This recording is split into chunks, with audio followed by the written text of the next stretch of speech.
அதிமுக ஆட்சியில் 16 மணி நேர மின்வெட்டால் சிறு குறு தொழில்கள் சீரழிந்து விட்டதாக மு.க.ஸ்டாலின் குற்றம் சாட்டியுள்ளார்.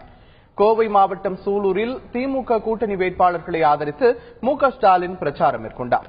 அப்போது தமிழகத்தில் 10 மணி முதல் 16 மணி நேரம் வரையிலான மின்வெட்டு நிலவுவதாகவும் இதனால் சிறு குறு மற்றும் நெசவு தொழில்கள் சீரழிந்து விட்டதாகவும் ஸ்டாலின் குற்றம் சாட்டினார்.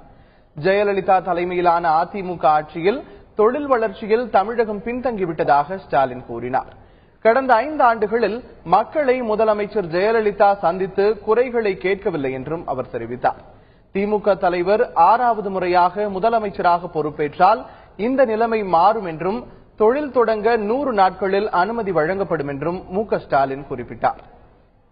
இன்றைக்கு இந்த 5 வருஷத்துல இந்த நிலை சின்ன பின்னமாக இருக்கிறது. அதிலும் குறிப்பா பாத்தீங்கன்னா சிறு குறு தொழில் நிறுவனங்கள் 10 மணி நேரம் முதல் 16 மணி நேரம் வேலை இருந்த அந்த மின்வெட்டால் இப்போ நடக்கக்கூடிய அதிமுக ஆட்சியில எந்த அளவிற்கு நலிவடைந்து போயிருக்கிறது என்பது உங்களுக்கு தெரியும்.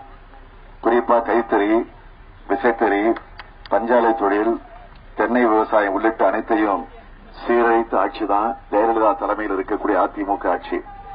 கட்டுமான தொழில் நிலைகுலைந்து போயிருக்கிறது. அதற்கும் காரணம் ஜெயலலிதா தலைமையில் இருக்கக்கூடிய அதிமுக ஆட்சி தான்.